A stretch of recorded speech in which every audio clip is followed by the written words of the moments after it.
Classic TV shows painted a picture of happiness on screen, but off screen, it was just heartbreaks, scandals, and secrets.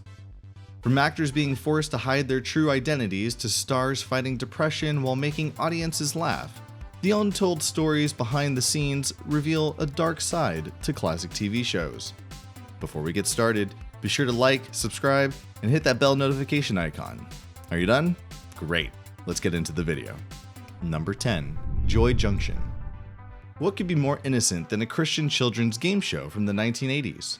Joy Junction seemed like pure entertainment, featuring teams playing against one another in fun challenges like paper throwing, balloon popping, and ice cream scooping. The winners would receive watches. They were not just any watches, however, but ones that remind children it's always time to put God first. The show's creator puts amazing effort into their production, making huge costumes and set pieces, even if they were only used for a while. Between various challenges, they featured painters, comedians, cooks, and musical performances, which even included a memorable song about having patience even before snack time. But here comes the twist.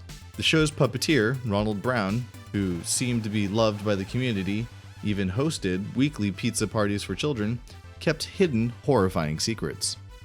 In the early 1990s, during a routine traffic stop, police found children's undergarments in the car. Brown claimed that they were for his puppet Marty, and police actually believed this explanation. In 2013, the truth came to light when Brown was arrested for participating in an online community of predators and also having stocked sex toys in his house. Court documents revealed that he had referred to children he met on the show as little piglets who would make a fine Easter feast. This came with a cost, as he was sentenced with a 20-year sentence. Number 9. Flipper. What really happens to animal stars after their show ends? Flipper, the dolphin version of Lassie, except with fins and underwater stunts. This cheerful marine genius solved various problems that would actually surprise the entire police force. Oil rig counterfeiters? No problem. Teaching herself English on a plane? Why not? Truly, Flipper was the James Bond of the ocean. The real star of the show is Kathy the dolphin, who seemed to love the limelight during filming. She performed her tricks with flair, charmed audiences, and made everyone wish that they had a dolphin as a best friend.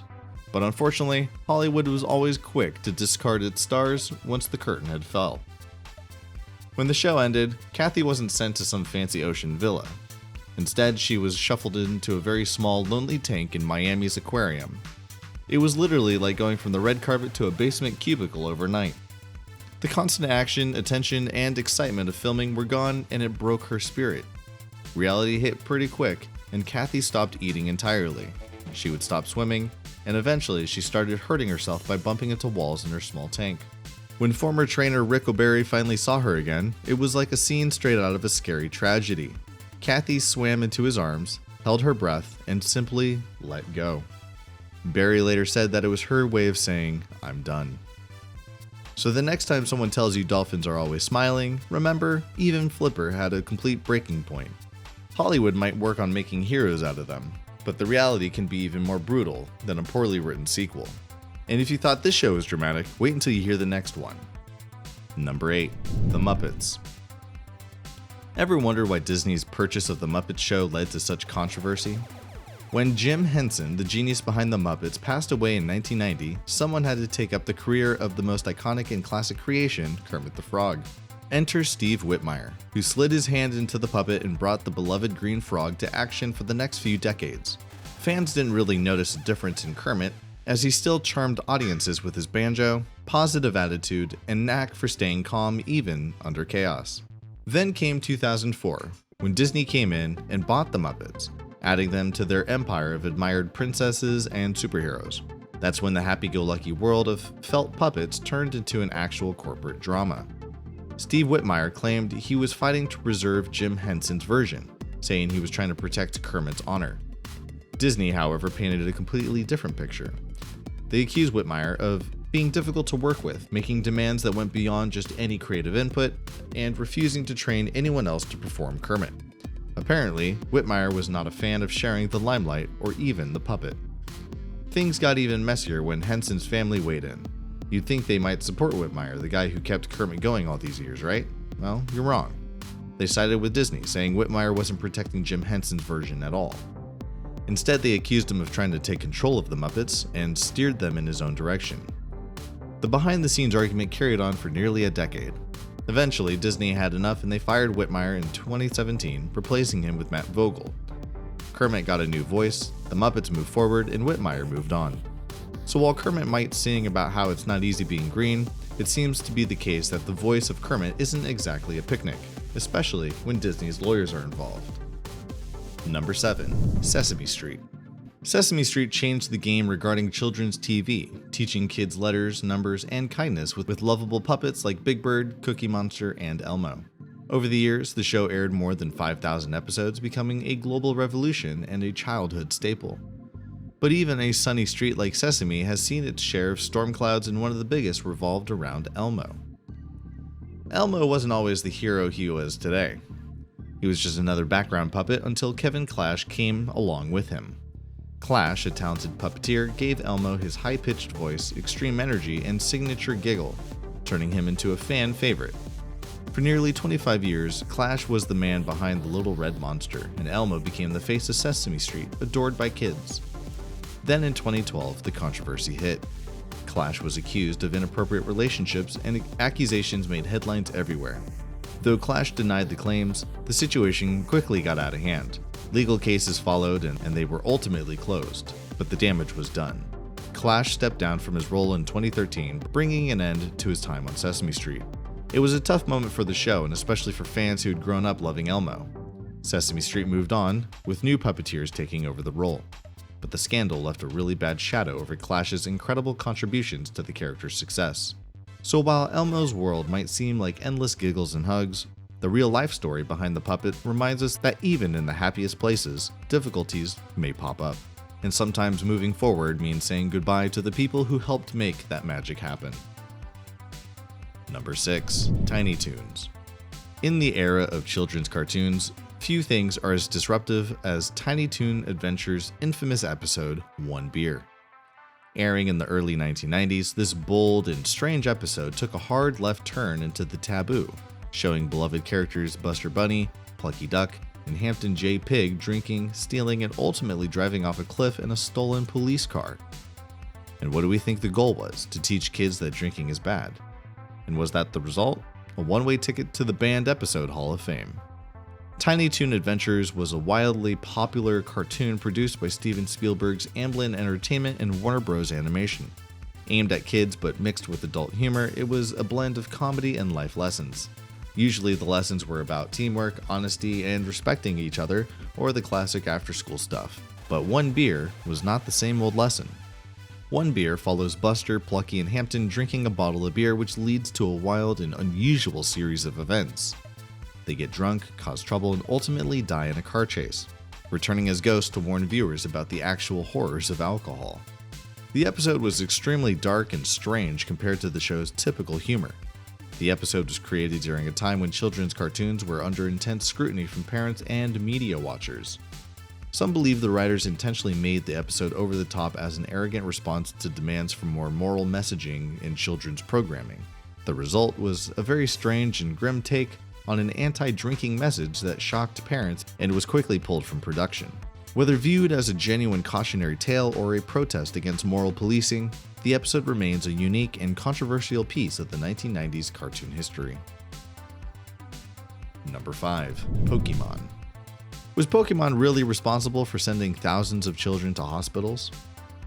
Episode 38, Electric Soldier Porygon, became unforgettable after its 1997 airing in Japan. The episode featured rapidly flashing red and blue lights that reportedly caused seizures and illness in viewers. While initially reporting to have affected 12,000 children, closer examination revealed only about 150 were hospitalized for serious seizures. The remaining cases have been influenced by mass hysteria, as symptoms were reported days after reviewing, coinciding with extensive media coverage. But here comes the twist. Did you know that a famous spoon bender once sued Nintendo?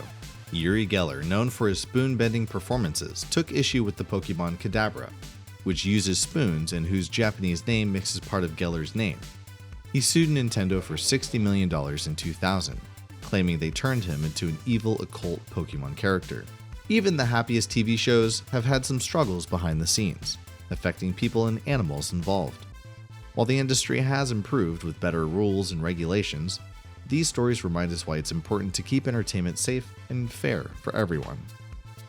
Number 4. The 1960 Batman Show. Have you ever wondered why the 1960s Batman was so different from the dark, serious Batman we know today? And what made a popular singer like Frank Sinatra desperately want to be part of the show? Here's a fascinating story about one of television's most unusual superhero shows. Back in 1966, something very intriguing happened to Batman. The show's producer, William Dozier, actually hated comic books, and this led to a completely different take on a caped crusader. Instead of the dark hero we know today, viewers got a funny, campy Batman who would have surfing contests with the Joker instead. But here's the twist. This wasn't the original plan at all. When the show first started, they tried making it serious and super dark just like the modern Batman movies. But unfortunately, it got the worst test audience scores in TV history. People in the 1960s were already dealing with the sad, dark events of JFK's assassination, so they wanted something a little bit lighter and happier to watch. So the creators completely changed the show's plot. They made it silly and fun, with Adam West playing Batman as a jolly hero. How did they find Adam West? Believe it or not, they chose him after seeing him in a commercial for chocolate milk, of all things. Even more surprising, he later turned down the chance to play James Bond, which was a decision he really regretted. The show became incredibly popular and something unexpected happened. It actually saved Batman comics, which weren't selling well at the time. It brought new life to the famous characters like Alfred the Butler, who had been killed off in the comics, and also introduced America to martial arts legend Bruce Lee, who made his screen debut on the show.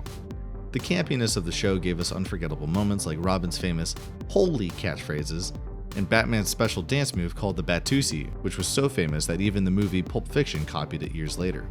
This version of Batman ran from 1966 to 1968, and while some Batman fans preferred the darker version, this show changed pop culture like never before.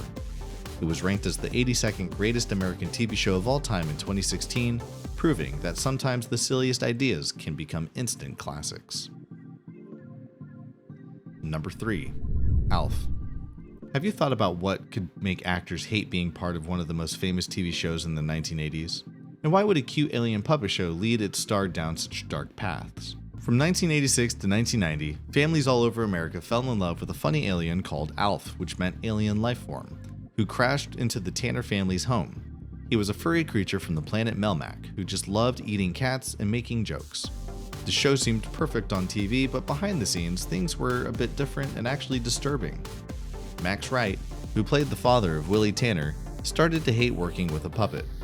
Making the show was incredibly slow because the one which was supposed to be a 30-minute episode took 20 to 25 hours to film. The actors had to stand in uncomfortable positions for hours, dealing with hot lights and lots of retakes. Wright's life after the show became very sad. He soon got cancer, struggled with drugs and alcohol, and eventually passed away in 2019.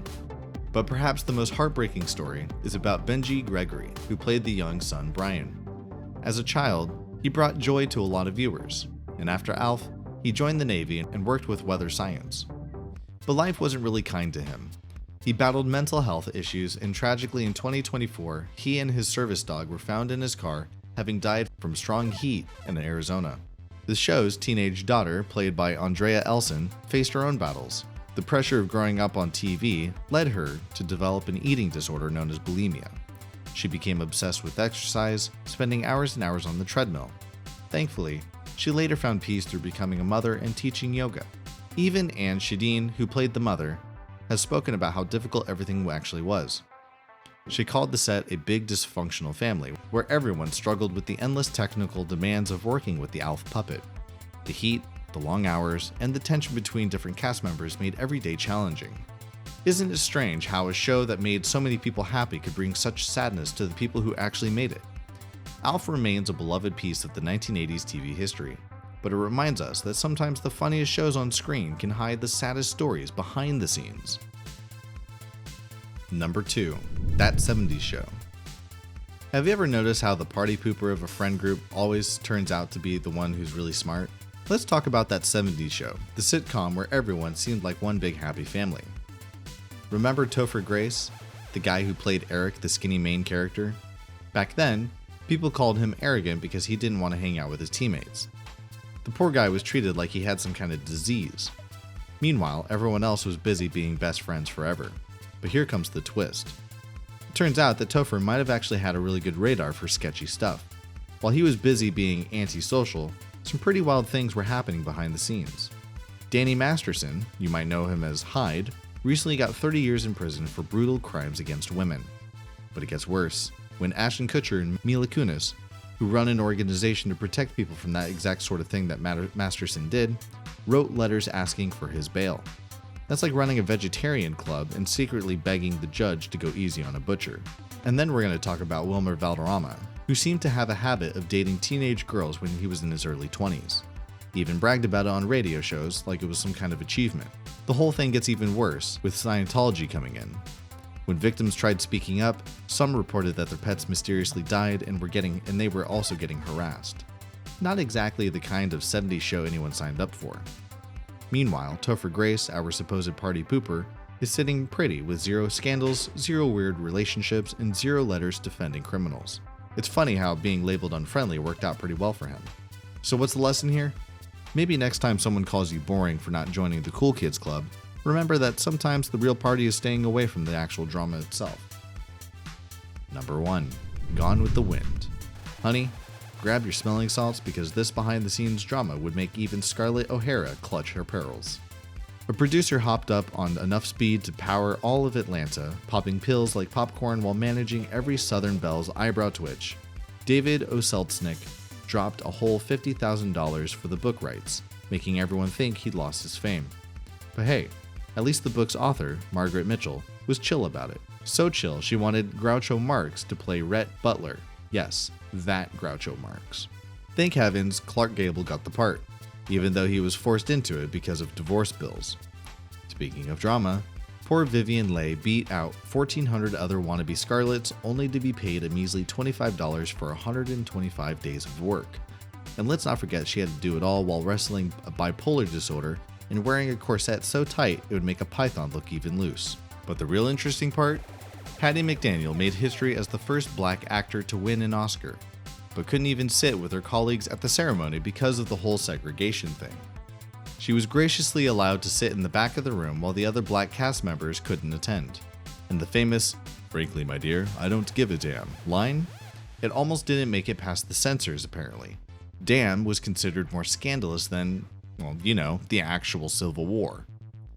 Through these examples, we can see how TV's brightest classics often mask darker realities. Whether it was the exploitation of animal performers, personal conflicts behind the scenes, or even controversial content decisions, these stories help us understand the complex nature of entertainment production and the vital role of maintaining high ethical standards in children's programming. And that's a wrap. If you enjoyed the video, don't forget to like, share, and leave a comment below. We'd love to hear your thoughts. And hey, make sure to subscribe to our channel so you never miss out on more amazing content just like this. Thank you so much for watching, stay safe, and I hope to see you in the next video.